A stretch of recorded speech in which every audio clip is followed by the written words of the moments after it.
but mostly I just want to show you these exercises. I brought audio-visual aids because we need to talk a little bit of anatomy before we go too much further. Who here's done some working out? If you've done any kind of weight training working out, not a lot, just, okay, cool. So you got a basic familiarity with it. What I've done for me, all of us are different. Like she was talking about this morning, it's a spectrum. No two of us are going to have the exact same condition. Some of us are missing collarbones completely. Some of us have partial. Some of them go all the way to the end, but it's just kind of extra flexible. But I think we can safely say all of us probably have weak shoulders. Just because it's not structurally sound. For whatever reason, the collarbones aren't doing their job. They're holding things together. It's like a bridge, you know, that's spanning between two cliffs, and then you take away the cliffs. Well, the bridge doesn't have anything to hold on to. So the muscles in our bodies end up doing double duty. When we're doing something, the muscles are spending a good chunk of their energy holding stuff together. Because the shoulder wants to be down here, the muscles are the only things that are keeping it up here. So if it's having to do that work and then you put weights on top of it, your muscles are working a lot harder. So what we have to look at first is those muscles that are doing that job of just holding the shoulders up and in place where they're supposed to be. So we look at that from three sides: front, back, and side. Okay? So your back muscles, basically, neck, trapezius, which is a diamond-shaped muscle in the upper part of the back. Okay? So this is the neck here, this is the diamond shape. This muscle, the trapezius, is what holds your shoulders up and back. It's also what pulls your elbows back this way. Working the trapezius and tightening that muscle up is the thing that's going to help the rolled shoulders sit back where they want to be, you know, naturally for people who have collarbones. This is going to vary from person to person, but for me, I can feel my scapulas, my shoulder blades sort of floating.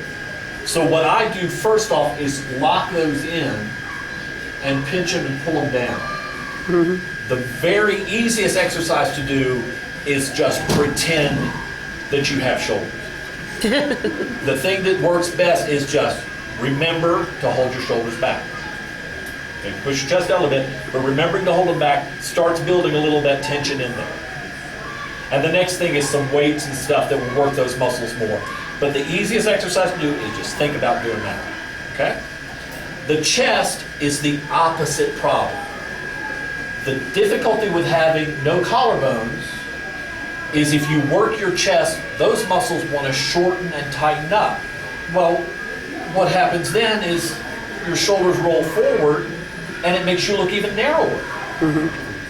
So you got to have the muscles in the back, want to hold a little tension to pull them back, and you want to stretch out the muscles in the chest to keep them from rolling in that way. Come on in. Catch you back up on the quick stuff. I'm just showing everybody the different anatomy of the back and shoulder muscles a little bit. So we're going to work on the back, we're going to stretch the chest, and then the final step is capping out the shoulders themselves. So if you've pulled this back, this allows the chest to open up, then the next thing you want to do is build a little bit of mass out here and a little bit of strength out here. My shoulder point, where the actual hinge is here. So everything from here out has been built on, has been added. When I was about 16, I've got a before picture I'll show you later if you want to see it.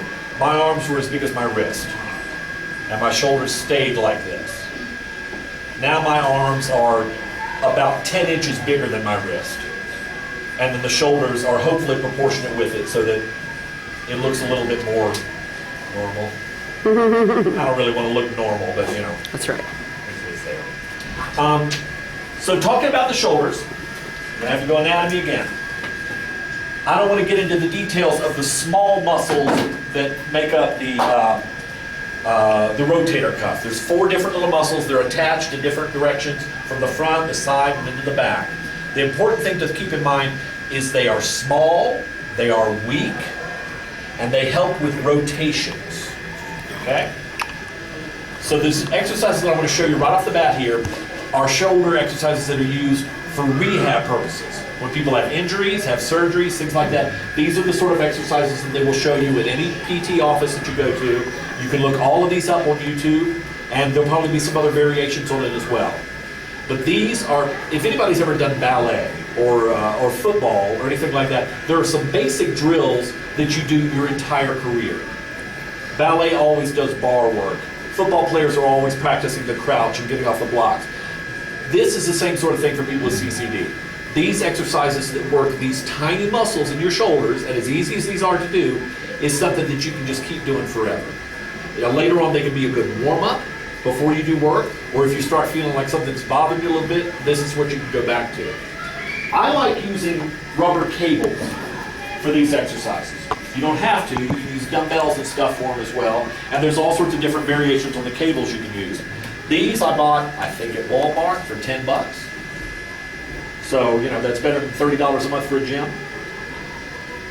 What you want to do is start with your absolute lightest option. I think it's a good idea, in general, to do these motions with no weight at all at first, or absolute minimal weight, because you want to train your mind into the motion that you're doing, and you want the muscles to get used to what you're doing as gradually as possible. Going straight to heavy weights when you don't have the support muscles ready can lead to injuries. And injuries just means no progress, along with making you mad enough that you quit doing it altogether.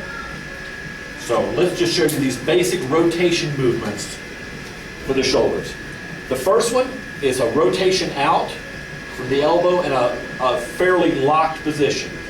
And all you're doing is taking your fist out in this direction. Now, if you do that without any weight at all, you know that's a weak movement. There's just not much force that can be generated just doing that.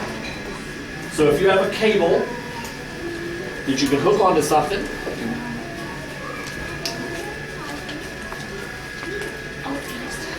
and you're setting it at a tension that's very light, and all you're doing is coming out to the side. It's kind of like pulling a chainsaw, right? Pardon? It's kind of like pulling a chainsaw, right? And that's why you want to work these muscles, because when you go to pull a chainsaw or something and you're using these same muscles, that's when you're asking for the injury. So this is a nice slow movement, just coming out to the side, working the rotation out in that direction. Okay? The opposite is pulling in. Muscles can only pull. Did you know that? Muscles can't push. They can only pull. When you think you're pushing, what you're doing is the muscles in your chest are pulling your upper arm in. The muscles on the back of your arm are pulling your arm to straight. Muscles can only pull. So if you're fighting gravity, look at what muscle you're using and which direction you need to pull from to make it work. So I want to work this outside muscle. I'm having to pull against that direction. Right? And the same thing when I'm coming in, I'm pulling in here. And this isn't so much a chest thing. If you extend your arm, it becomes a chest move. By keeping the elbow locked in here, you're just working the rotators up here. Okay? A very similar motion, and this has to be done with a really light weight. Even something this light is probably too much to work with, and this is 5 pounds. A soup can, a small book, or even doing it empty-handed for a while to get used to the motion. Shoulders, forearms, and calves and abs are a different sort of muscle tissue. You can work them just about every day. Some muscles, bigger muscle groups, you need to put a day, 2 days, 3 days. The older you get, the more time in between. But a kid, you can work these out every other day, no problem. An older 40s, 50s, once a week is plenty, if you're hurting them that much. The second rotation, really lightweight, elbow out, and you're just coming up. Okay. If you come up too much past horizontal, you're losing the effort. This part up here, there's no work going on. But this is doing the rotation. Okay. And that works from that side. Now, having a bench or a sofa or something you can lie on, you can do that opposite rotation. Let's do this without sliding onto my head. And back here, same thing. I'm just coming up. All right? These are tiny movements, very small. But those 4 exercises in those 4 directions are going to do more to stabilize your shoulder joint over time than anything else. Make sense? Right. So those are the core things I would recommend everybody do. As a kid, if you're under 15, 16 years old, your bones are still growing, you don't want much in the way of weights going on. It can affect bone growth, it can affect the muscles later on. But you can use minimal weights easily, and you can use no weight as much as you want. And body weight pretty much as much as you want. So for kids, light weights, more repetitions. Shoulders grow with plenty of repetitions. If you think about the athletes who have really good shoulders, one of the weird ones is basketball players. Basketballs aren't that heavy. Why should it matter? They're doing it all day. And they're guarding. And when you're guarding, those arms are out and that shoulder is working every second. So that's another great exercise. Just a stable hold. And you rotate down a little bit, you feel it in a different place. You rotate up a little bit, you feel it in a different place. When I was a kid, we used to do this. And the little backwards. circles? Sure. Yeah. And it's the same sort of thing that you're getting a little of that rotation along with that. Yeah. So any of those little movements that you want to do all day long. And when you get tired, take a day off from it and then come back to it the next day. So the little movements to work the stuff down in. Now the next series of exercises I'm going to show you are the basic shoulder exercises that you'll see in any gym, any magazine, anything that you look up. They're a combination of presses and flies. Flies mean movements that are away from the body. Now you have 3 different sides to the deltoid muscle, the shoulder muscle, or 3 heads to it. They call them anterior, posterior, and medial. We'll call them front, back, and side. There you go.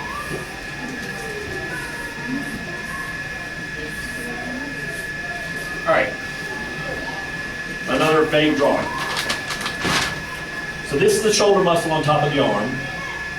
Elbow is on this side. This is the medial head. It's going to be the largest head, the one on the side deltoid.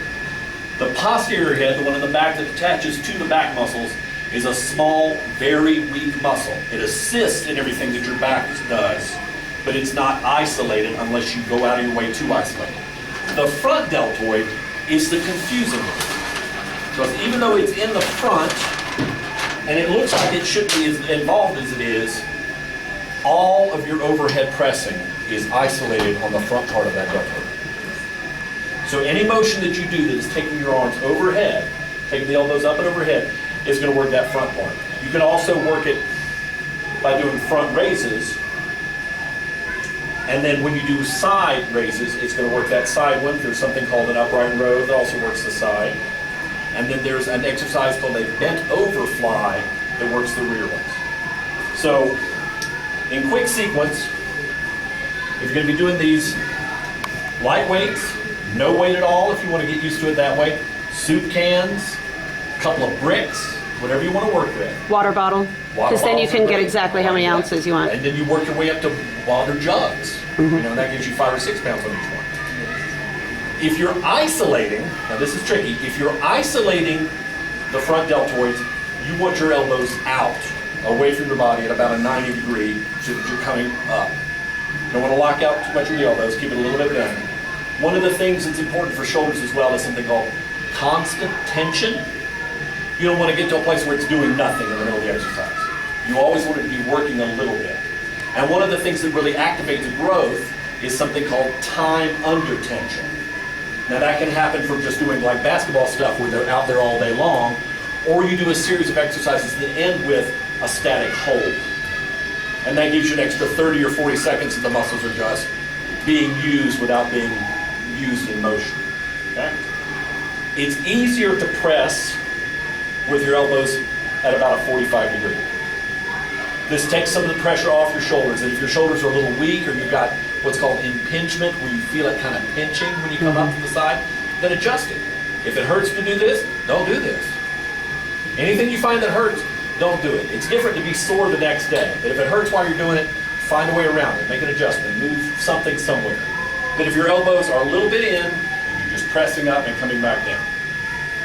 That is like movement number 1 for building shoulders. when you bring the shoulders, the arms out and aim it behind your head a little bit, you can actually activate all 3 heads of the deltoid. But these arms have to be kind of back for it. If it doesn't feel good, don't do it. But this motion right here isn't a good overall shoulder motion. This isolates to the front a little bit more. This isolates to the front even more than back. For the side deltoids, for actually building that width, flies are probably the best single exercise, and that's just a matter of locking the shoulders in. The problem with having no collarbones is everything wants to fold, and then it becomes a back motion. So if you lock your shoulders in, hold those shoulder blades firm against your rib cage, make sure that the arms are isolated. Okay. Now you can also do a little pitch forward when you come to the top. It hurts, and it hurts in the right way. It's just activating a few more muscle fibers as you come up. All right? So that's a great standby exercise, flies.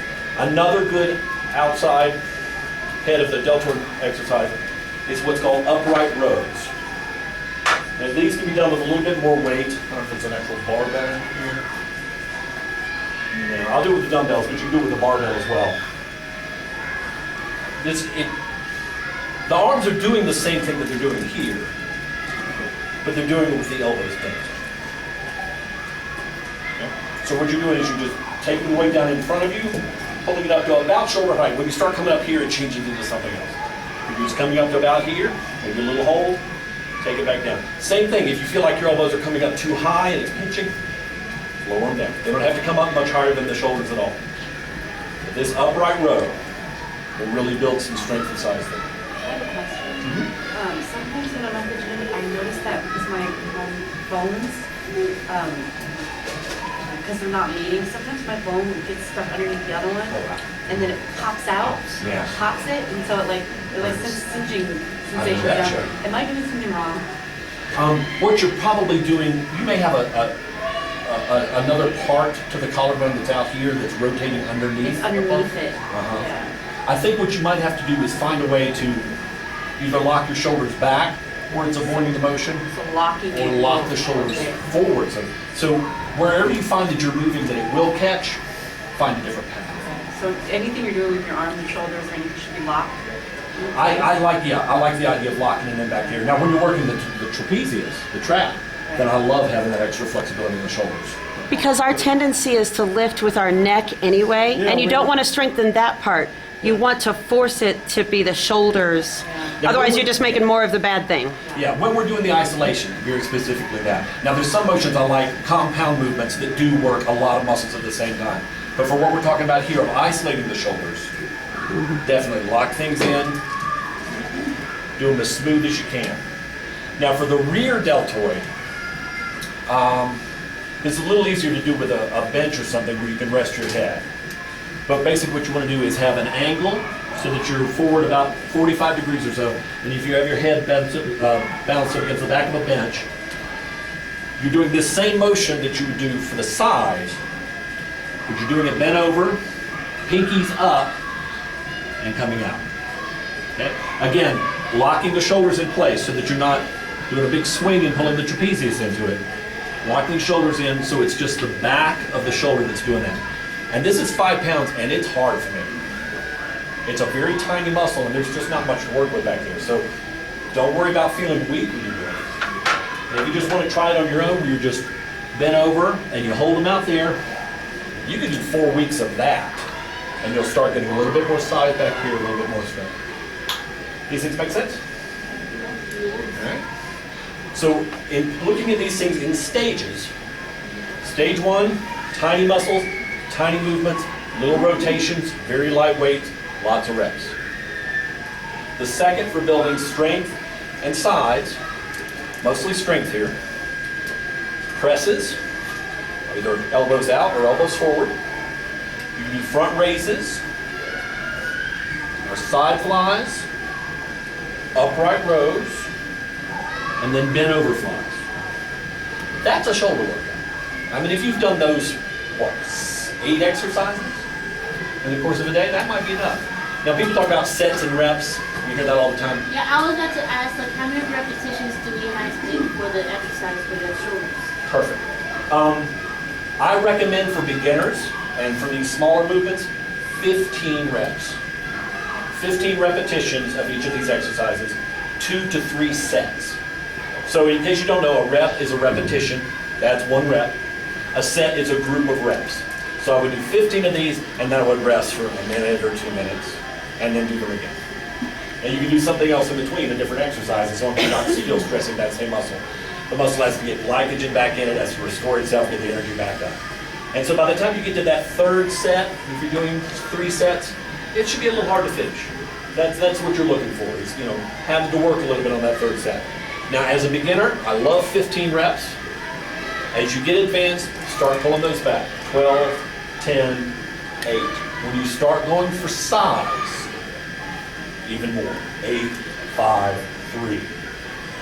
But you're working with heavy weights by that point, so you want to make sure that you've built up the muscles where they're going to be ready for it. Okay? So let me show you a couple of advanced moves that I like a lot, a whole lot. I've put on 30 pounds of muscle in the last 3 years. And at 50-some years old, that's not too bad. Now, a lot of people don't like touching weights because they're afraid they're going to bulk up. I wish. I wish it was that easy. I really, really Is do. it allowed also for teenager? For teenagers, I wouldn't recommend heavy weights at all.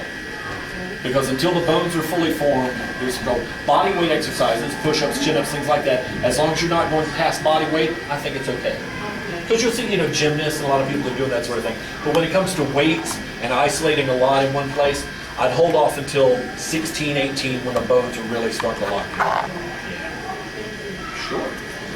So this is my new favorite exercise, and I think it's a perfect exercise for anybody with CCD. It's called a farmer's carry. Work your way up slowly on this, but when you get to where you're good at it, it will fix a lot of things in your body.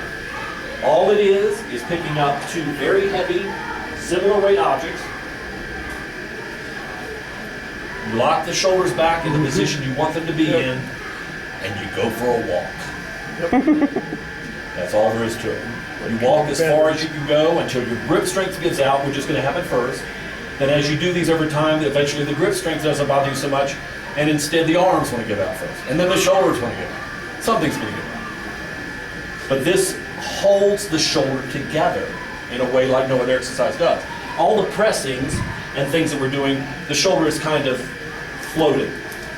It's doing what it needs to do. When you're doing this, it's wanting to pull your shoulder apart. And you're having to pull everything back together so everything in your shoulder is working at that point. It's good for conditioning. It ties the shoulders into the upper muscles, and it also ties it in with the trapezius. Now, the trapezius, the trap muscle that runs across from the neck to the shoulder that you see from here. Let me do this. That. Right? That muscle is a delicate balance for CCD people.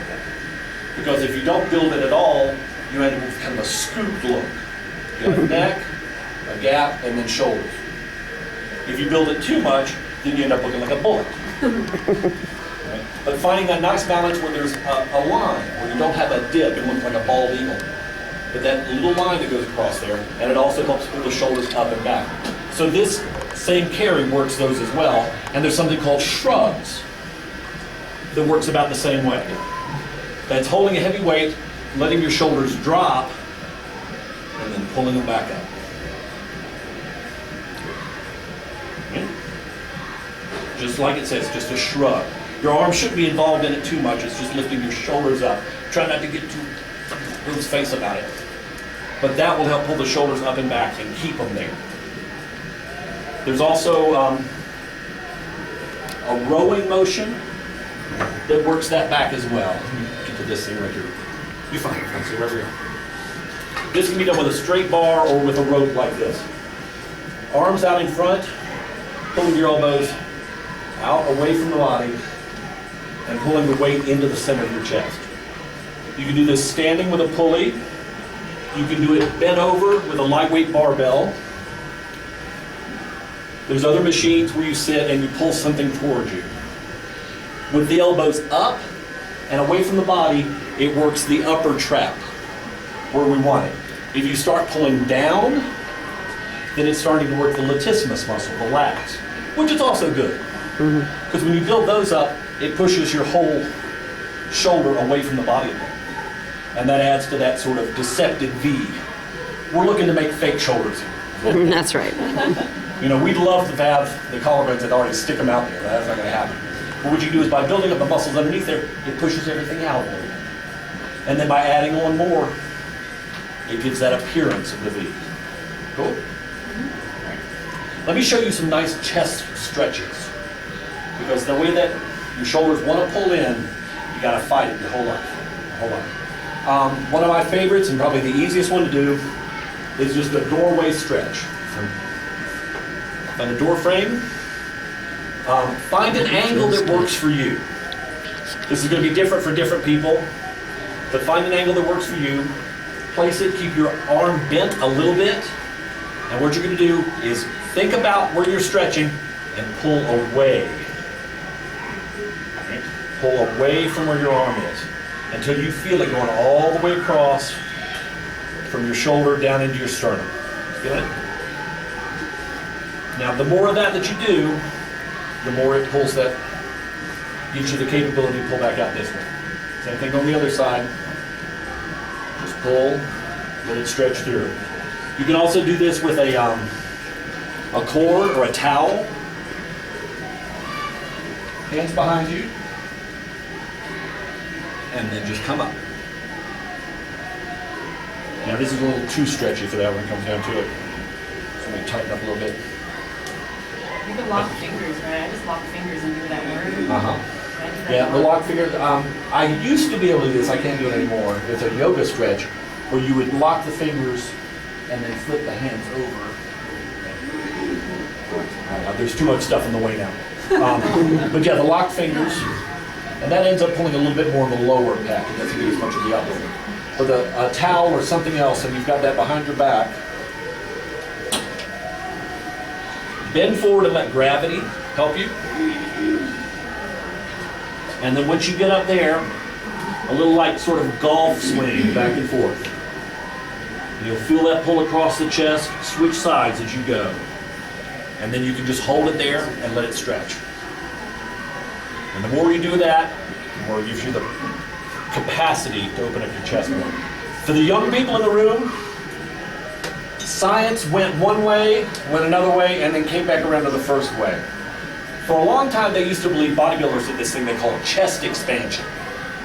And then people eventually went, well, you can't do that. It turns out until you're about 18 or so, you can. There are exercises where you lift your rib cage as much as you can, maybe even pull them apart with your fingers a little bit, or do exercises where you're stretching your rib cage back. It can actually make your rib cage larger. We don't want it any Rib cage- bigger. Well, Some of us But I mean, have isn't a it already relatively barrel-shaped? large yeah, we do tend toward barrel It's kind of chest barrel, a lot yeah. of the time. Yes. But if you get that upper part a little bit stretched, then that gives you just a little bit Okay. more breadth. Okay. A little bit more breadth across here. Does that make sense? All right. I like chest work. I like doing chest work a lot, but you have to stretch afterwards. You just have to. You just have to. One other shoulder exercise I want to show you. If you get really ambitious and impatient, this is probably the single best shoulder exercise I've ever found. It's a two-part motion. It's very easy to do. Something like this Smith machine here is very helpful, or an actual barbell. This one's a little harder to do at home.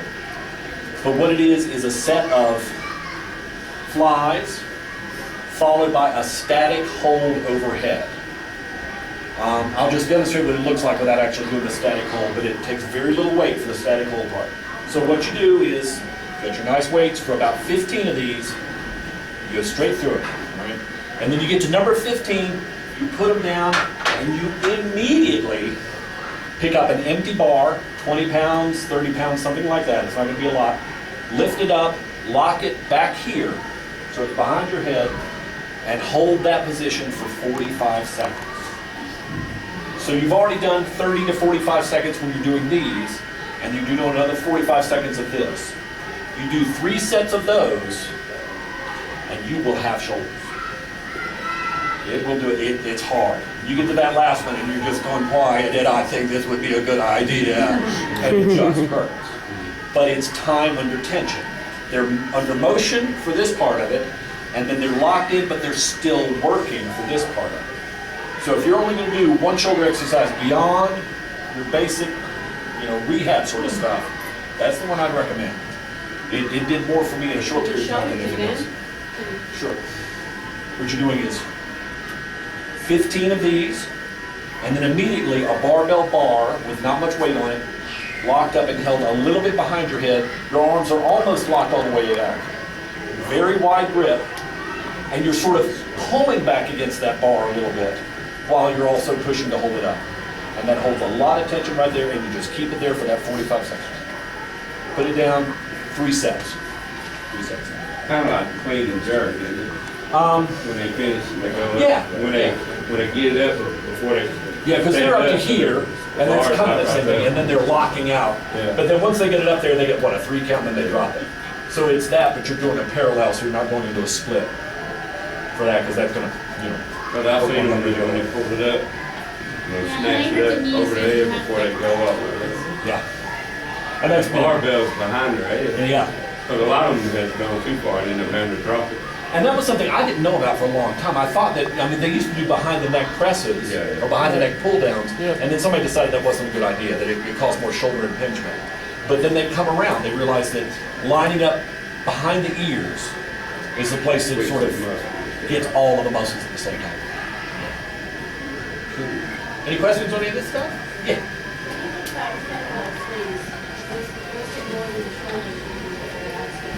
I love kettlebell swings. I'm not sure if I get much shoulder out of kettlebell swings at all. There's a variation where you come up all the way to your head, or you pull it up to here and then do a press with it. There's a lot of good kettlebell exercises for shoulders, but the swing itself, for me, is all about hips, butt. It's the best butt exercise I've ever done. And it's also just good for conditioning. You guys know kettlebell swings? Have you seen them? Kettlebells are they look like a big ball of metal, which is like sort of triangle handle on it. The motion you'd be doing, if I were to do it with this instead, and this is great conditioning. If you only want one exercise to sort of burn off some calories, this is great. It's tricky. I'll show you this, but I want to make sure you pay attention to what I'm doing, because what this is a hip hinge as opposed to a lower back or shoulder exercise. Hip hinging means, if you picture the bottom of the rib cage and you picture the top of the thighs, you're trying to send those toward each other. This is the motion that you want. You're not bending at the waist, you're bending at the hip. It's subtle. It's really subtle. This is bending at the waist, this is bending at the hip. There's a little knee bend involved, your butt sticks out the back a little bit. But you want to bend at the hip. So when you're doing this with weight, and you're doing it as a swing, what you're thinking about doing is pushing the hips forward as you're sending the weight up. All right? So you're not doing this when you're lifting it. What you're doing is this. And you're swinging out in front of you.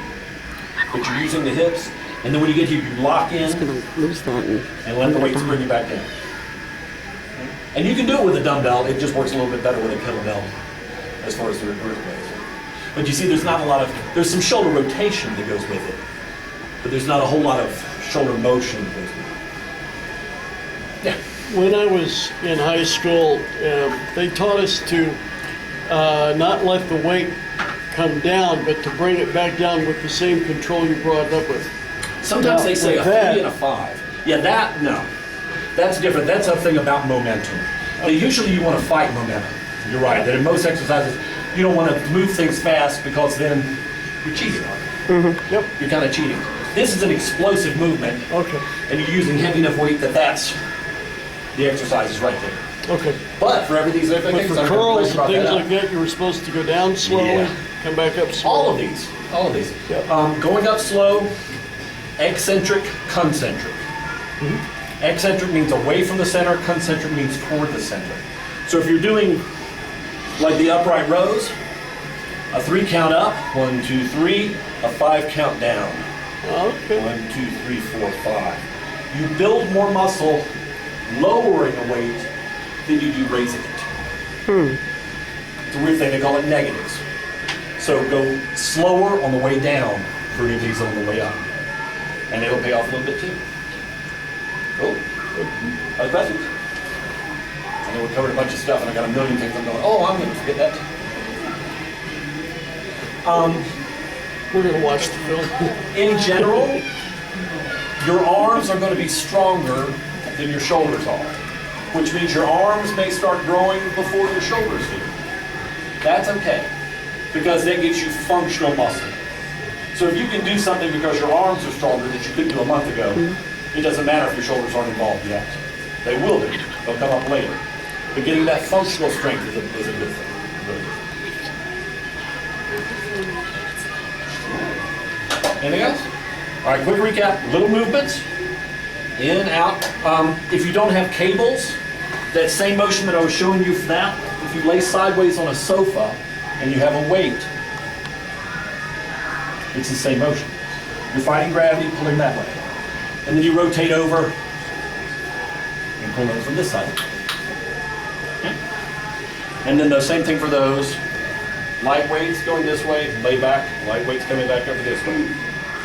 Got your flies out to the side, upright rows, presses, front raises, and you do those with the palms down or with the thumbs up, and then the bent over rows to work the back of the shoulders. You'll work something for your trap to pull those back and up, either the shrugs or the farmer's carries. And then you want to stretch out that chest so that that combination takes you from that to that. And for whatever reason of my anatomy, I can go from that to that. And it almost looks like I have a collarbone. Anything else? Yeah. So I know a lot of CCD focuses on the shoulders and stuff, but what about hips? I know a lot of you guys have hip issues. Is there something there that you should be strengthening? The tricky part is about, I know some good regular hip and leg exercises, but some of the problems that people with CCD have with hips and back and legs and stuff is it's a little beyond what I would feel comfortable recommending normal exercises for. But I'll go back to my bottom line. If it hurts, don't do it. Or if it hurts, find an adjustment around the way that you're doing it to make it not hurt. That's a big deal. For hips in general, I love those kettlebell swings. That's one of the best on the planet. There's also something called a Bulgarian split squat. Who thinks these names up? It's a little easier to do with a level bench, but it's basically 1 foot back on a bench, this one here, then you hold weights if you're up for it, and you have to hold on to something else if you're not. And what you're doing is just bending forward, and it's up further, taking the back knee down and coming back up. And that's working the front thigh. Yeah. And then you switch to the other side, same thing. Yes. Down and coming back up. That will ruin your thighs in a really good way. That machine right there is for the front of thighs. This is for the hamstrings in the back, which is also connected to the glutes and hips. I like goblet squats, which you can use a dumbbell for, holding it in tight to your body, nice wide stance. Drop down, come back up. That's going to work the glutes, the inner thigh, and the outer thighs as well. Is there another one you can do that doesn't involve squats? These machines are very good for isolating. This one isolates the quad, the other one isolates the other. And squats, I know, are harder for some people, sure. If you can find ways to do them with just body weight, or even holding on to something so it's less than body weight, like if you've got these same cables, you can hook them over something, and then they're removing weight instead of adding to it. See what I'm saying? Even It's over, removing it progressively too. close it in the door or something like that. So that way, if you're holding on to something like this cable right here, so let's see, if it's hooked up here, and then I'm doing a squat, if the squats hurt in general, as I'm coming down, this thing is getting tighter, and it's taking the pressure off of my knees. Okay, yeah. So it's takes some of that pressure off. Or you're doing the same movement in a pool. Or that way you're getting the motion without the weight that you're getting on. Right. You bet. Yeah. And so much of this, all of our bodies are different, which means you have to experiment. You have to tinker with it and see what's working for you and what isn't. And for those of you that are interested in getting bigger, not just getting stronger and more functional, but actually getting bigger, There are 3 rules, well, let's make it 4. I'll make a rhyme out of it. Lift a lot, eat a lot, rest a lot, repeat a lot. You have to lift heavy to get bigger muscles. You have to eat a lot of protein. Oh my God, so much protein. They recommend 1 gram of protein per pound of body weight per day. I take in over 200 grams of protein a day. If you're not lifting weights, that will kill your kidneys. Your body's just not made for that kind of protein. But if you're lifting weights, you've provided a need in your body where your muscles want that protein, and they will just turn it to muscle. So 1 gram of protein, and that can be shakes, eggs, chicken. You can go full vegetarian on it, but you would be doing nothing but eating all day long. Just because of the protein amounts. Should you In be order to taking combat it. protein even if you're just doing cardio at the gym? You just do cardio. I'm a big fan of protein in general. Well, I it's am. for weight loss, not Yeah. building muscle. Sure. So sure. protein every day? Sure.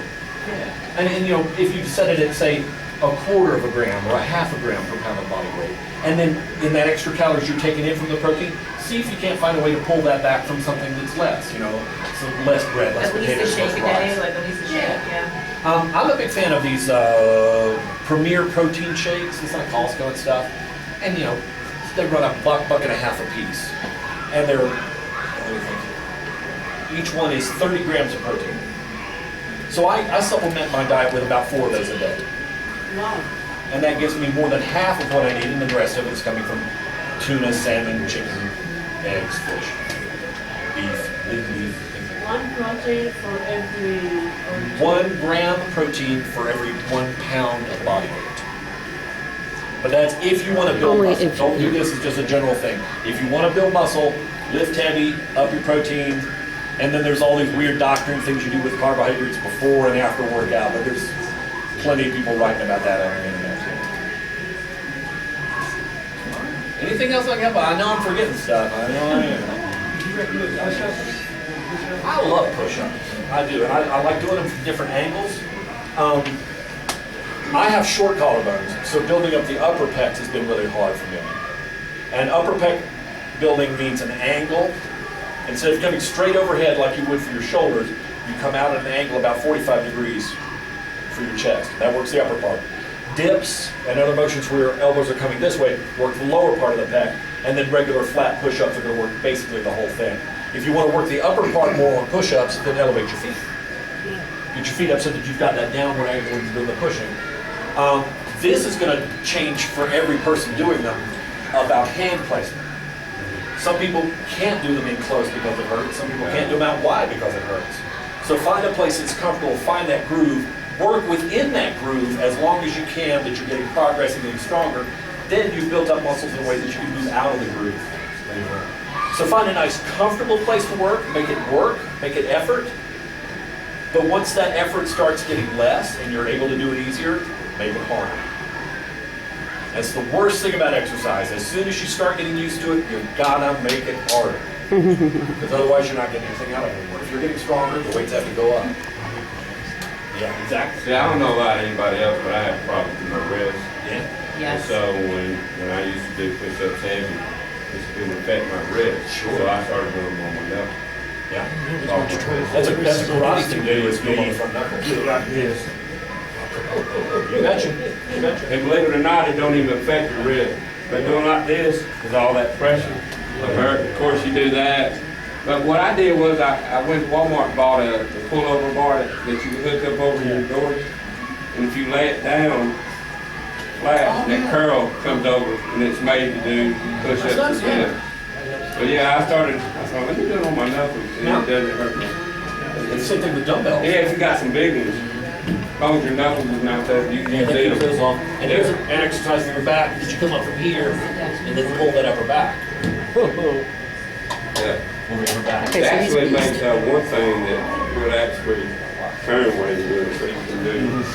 It's two little handles, but I paid $10 for that thing at Walmart, and I swear I got it to do some push-ups. Because if I do it with my hands like that, I did heat in there one time and I had to crawl in our house. Man, by the second trip, I was like a grill. Because I couldn't do it on my hands anymore. It hurt my wrist. The kettlebells work that way too. Yeah. Because there's handles up on top, you can do good push-ups. Yeah, that's But one you of those can modify a lot. Exactly. If you find something that's hurting, find a way around it. There's always a way around it. Which my grandfather had arthritis, he had a big nut. So I don't know if that's something in mind for you. It runs. It always runs in families. I don't know if anybody else has the issue where they get real knotted up your upper back between your shoulder blades. That's a really hard place to stretch. I've seen people that use tennis balls. Tennis balls. Use a tennis ball that you lay on it and roll back and forth on that in different areas and find that pinch part. If you use a, That works. if you use a I'm a handball, big fan of deep tissue massage. But I'll find somebody to just set an elbow in there and do it while I cry. I honestly, this happened. I got a deep tissue massage from a woman who was just wonderful, and she would just set an elbow in a spot and hold it there until I could breathe again. And then she'd move to the next one, and I was crying. Emmett, I was another just thing, fine. another thing about the tennis ball, if you put it in a tube sock, you'll have an easier time getting it where you want it. Put 1 or 2 tennis balls, because if you've just got one, as soon as you move, especially with us, there are too many lumpy places and it'll roll down. But with a tube sock, you could get it exactly where you need it against the wall or a door jamb. and I use a handball instead of a tennis ball.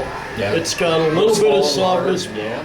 Well, it's about the size of a tennis ball, but it's hard, kind of, but not like a baseball. Yeah. And no ribs. It's smooth. Cool. And I just drop it down there and find the Find a spot. up and Any of down those the wall. rollers, those cushion rollers that they make, some of that stuff will work for it too. But in this massage that I got after this woman had done all this like torture to me, her son had come in and was hanging out waiting for her to finish up. So as I'm getting dressed, getting ready to leave, I hear him talking. He's like, "Mommy, Mommy, what did you do to that man? He was crying. He was crying like he was very sad." Yeah, but he'll be back next week, so. That's right. Love it. Yeah, I'm a big fan of massage for stuff like that. Video rollers, hot baths. I know Ice. people prefer showers over baths and vice versa, but for me, I've maintained leg flexibility for karate and stuff from hot baths. Just let those muscles relax as much as possible. And the same thing, drop down in it, so just let 150 degrees wash it all away. Whatever you can tolerate. Any others? Yeah, supplements. Supplements. Oh, I love supplements. Number one supplement, if you want to gain muscle, creatine. You know about creatine? Okay. For those of you that are interested in building muscles, it's revolutionized bodybuilding over the past 20 or 30 years. It is an amino acid. It's extracted from meat, or it comes from meat naturally, but it comes in such small quantities that you have to eat pounds and pounds of meat to get the same amount. If you take anywhere from 1 to maybe 5 grams of creatine a day, and it's just an odorless, colorless powder. It's a little gritty sometimes. Other times it can be mixed in with stuff. They used to do what they call the loading phase, where you would take more of it for about a week or so to get it all in the muscles. Some people decided that you don't really need to do that. But it's cheap, it's easy,